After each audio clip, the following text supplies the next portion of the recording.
Okay, team. So we are here today. We're going to look at the biggest stories in the crypto market this past week and leading into the next week. I have my friend Joel here, and there's some pretty interesting topics that we're going to talk about in today's video. As always, before we look at the rest of these news stories and stuff like that, hit the like, hit the subscribe button, and let's take a look.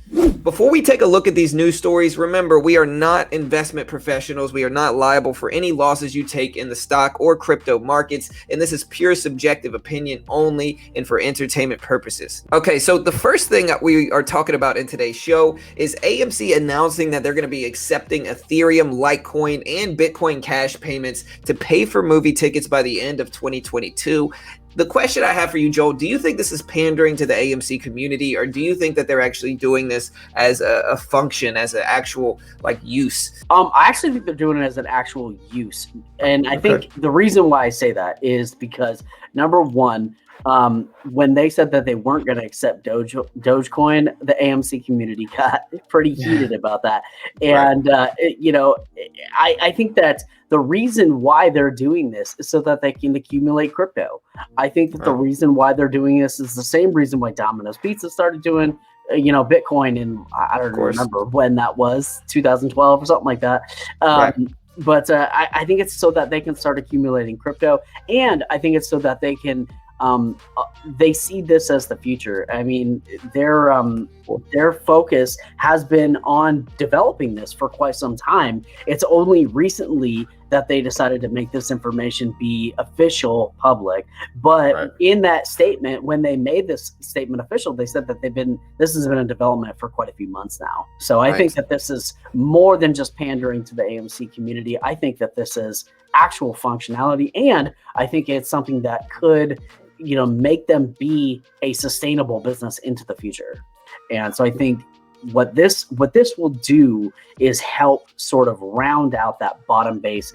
Now, they're still going to have to probably make changes to their business model as streaming is more and more prevalent, and just as the future happens. But I think this is a really strong way to hedge their bets against an ever-changing market and against a situation like hyperinflation, or we're seeing all these consistent infrastructure bills and other government spending bills happening that could cause inflationary concerns, and I think this is a great hedge against that.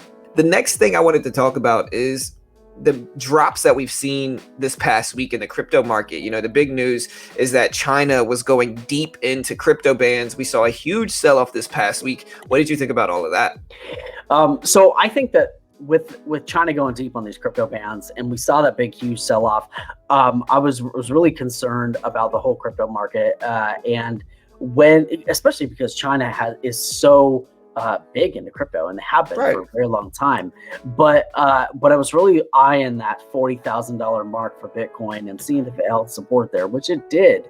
It bounced off of that, and I think that as this happened, I think we saw a lot of investors move their money away from China as much as they possibly could, and we saw the crypto market really bounce back from this. We saw Atom, Cosmos coin, almost double in value over the last week. We saw ADA Cardano still putting out great news to continue to bolster. So the crypto market held pretty strongly after the sell-off. So I was really pretty shocked about that. And because this is different than what we saw in 2017 when a lot of new regulation came out for cryptocurrency in China, and in 2013 when we saw a lot of new cryptocurrency regulation in China. And so what this proves to me is that with or without China's help, crypto is going to keep on chugging along. And with or without the support of different countries, not just China, but other countries around the world, cryptocurrency is here to stay. And that's really what a lot of this proved to me. Of course. And I think that Bitcoin, people are all doom and gloom after this. But I think if you look at the broader, the longer term Bitcoin chart, which is usually like the alpha cryptocurrency, the long-term chart looks great. It's holding a large majority of these gains that it's putting in. It's still over 40,000. It's still holding really, really well there. And as you said, that's a massive support level, 30,000 as well, and so there's always going to be pullback pullbacks in the market, and I think sometimes the bears get really excited when we get these big drops. But I think that over the long-term trend, you could see the strength in Bitcoin, obviously, and everything else, especially like you said, Cardano, Atom. Is pushing up. So really interesting markets, had a lot of volatility, and that's usually good for the crypto market as well. But, even with the big Evergrande crisis, which as we talked about is kind of what sparked this drop, and a lot of different things with China banning crypto as well, they held pretty strong. And so it's usually pretty good news for crypto, and other markets are going to pick it up. Other markets are going to become more invested in it as well. Other countries are going to adopt it, like you saw El Salvador do. And so it's just a really interesting time for the crypto world, I think. Okay, so the next thing I wanted to talk about is Cuba embracing crypto this week. They're officially sanctioning it, and I think that's going to be bullish for the entire crypto market. Anytime a major country like this, embraces crypto technology, which is not super common, to be honest, it's usually a pretty bullish sign. What do you think about all this? I think this is huge, in all honesty, and the reason why I think it's huge is because anytime you're seeing this sort of like deregulation, this means that Cuba's not going to step in because some companies accepting cryptocurrency. They're not going to step in and say, "Hey, we're going to shut you down. You owe us, and we're going to seize all those assets," which I've seen happen from other countries before. And those companies, they're doing their best to just try and serve their audience, serve their customers, and embrace adaptation and change. And I think Cuba leaning into that shows a forward-thinking mindset. And I think for the people of Cuba, I think this is a win because that allows them to continue to trade on exchanges and develop wealth outside of U.S. dollar, outside of the Cuban currency. And so I think this is a big win for Cuban citizens, and I think it's a big win for crypto. Yeah, I definitely agree. I think that, again, a lot of countries are not super willing to adopt cryptocurrencies, and they're not necessarily adopting it, but they're basically saying that they support it. Even if they're basically saying, hey, look, we're not going to prosecute you for trading it. And again, the U.S. has been a little iffy with red tape in a lot of different places. I'm in Texas, for instance, so I can't even use Binance. So when a country completely sanctions it like this, it's certainly a great sign for the crypto market.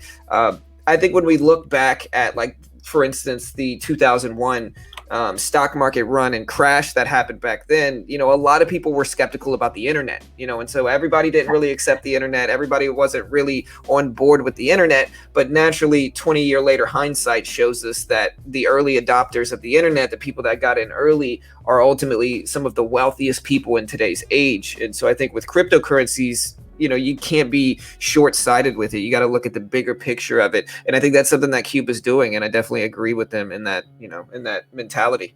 Yeah. A couple things to know about this particular piece of news is that, I think that one other thing that this is going to do for crypto or for Cuba is that it's going to reduce the reliance on the US dollar. That of course.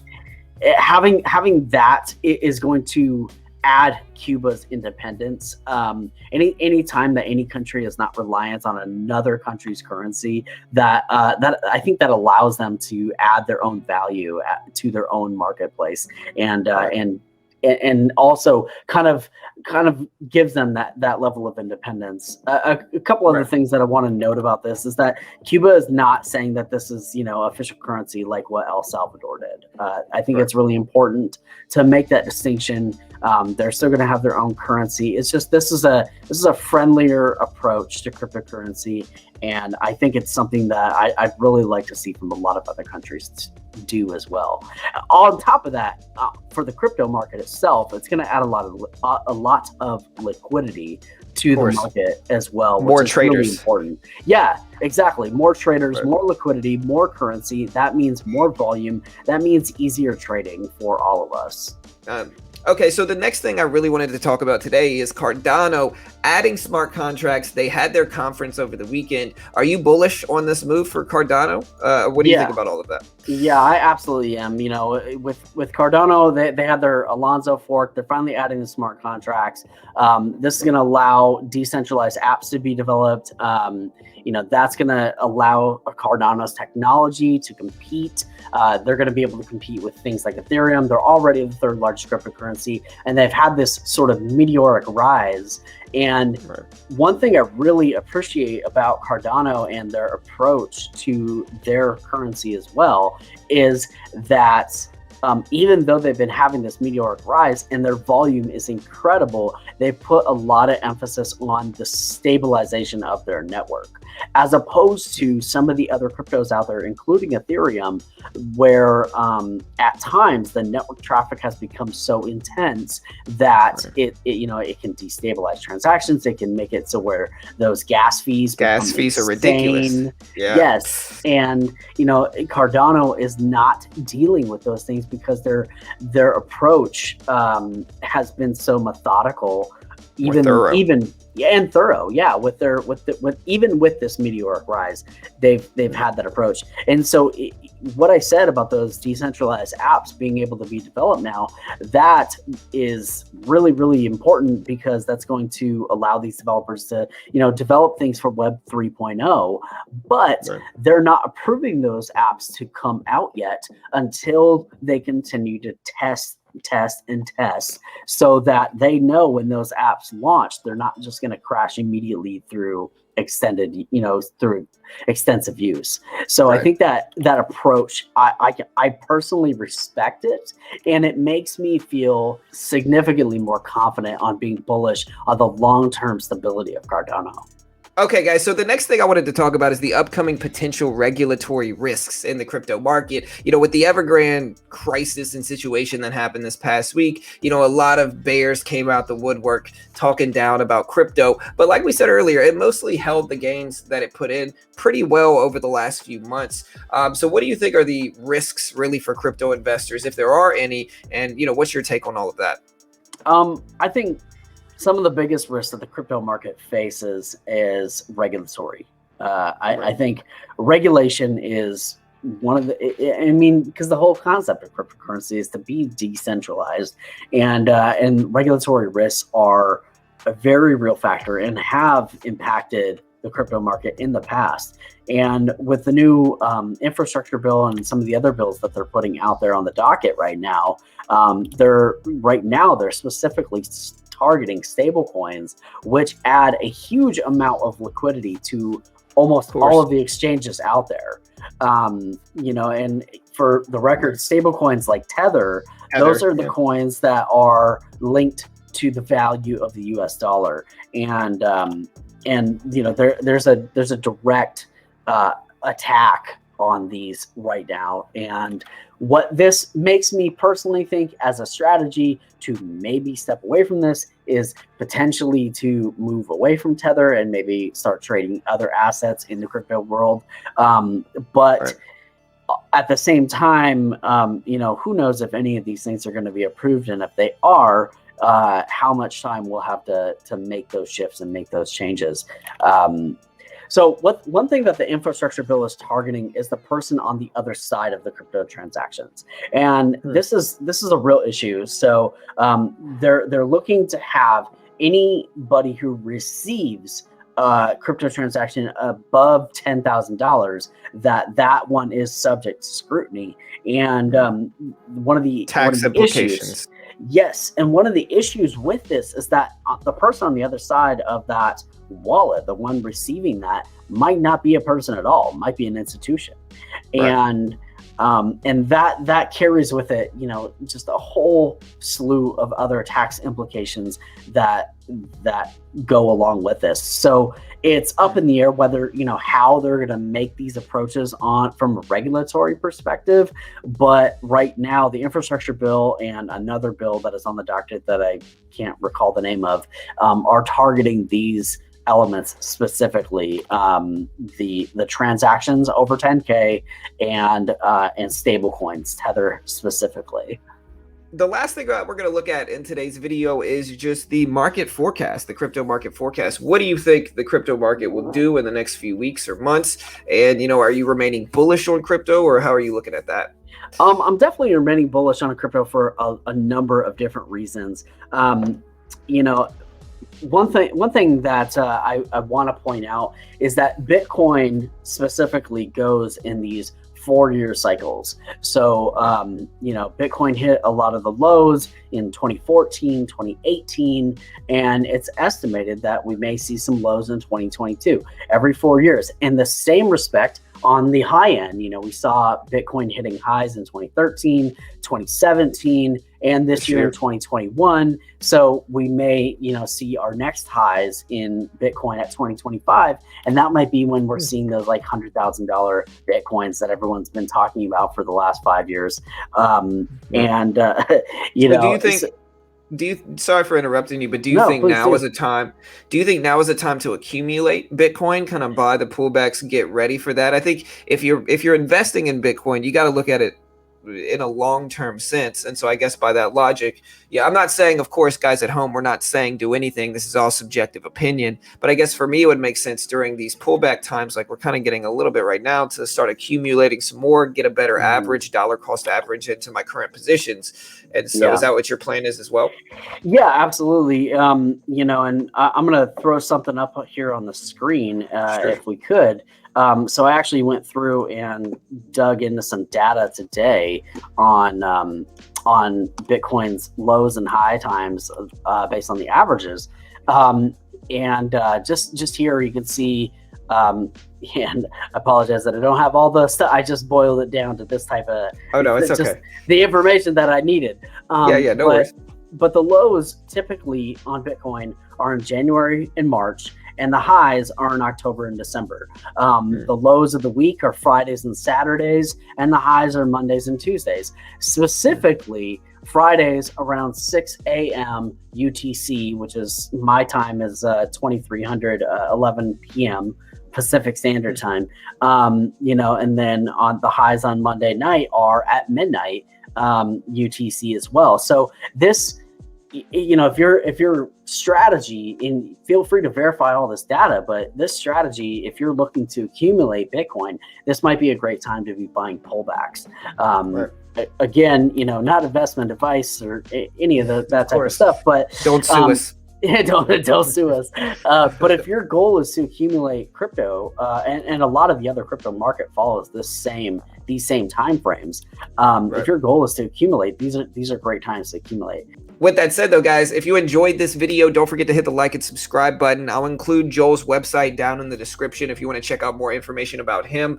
He is super knowledgeable in the crypto market, has taught me a lot personally. And this will be a show. Let us know what you think about this show in the comments below. If we get good enough engagement and a good enough response from this show, maybe it'll start being a weekly thing where we either do it on our dedicated crypto channel, which I will include in the description as well, Beginner Crypto. Make sure you go subscribe to that. Or if we get good enough results here, we'll keep it on this channel. So let me know what you all prefer in the comment section right now. Good luck in the markets, guys. Remember, as always, we cannot guarantee any specific results in the crypto market. There's always innate risk in any type of speculative trading or investing, whether it's crypto or stocks, and we are not investment professionals at any of those markets. So always trade at your own risk and trade responsibly. Hit the like and subscribe button. And Joel, if you want to say anything else, brother, you can. And if not, I would say, myself personally, my own opinion is that, hey, if you guys have been on the sidelines for crypto all this time and you might think that it's too late, I definitely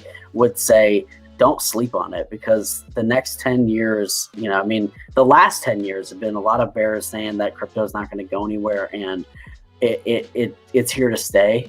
And, whether you like it, whether you hate it, just get knowledgeable about it, because it will at some point, I believe, invariably affect your life. So this is my crypto bot here, one that I'm testing. It's called Crypto Hopper.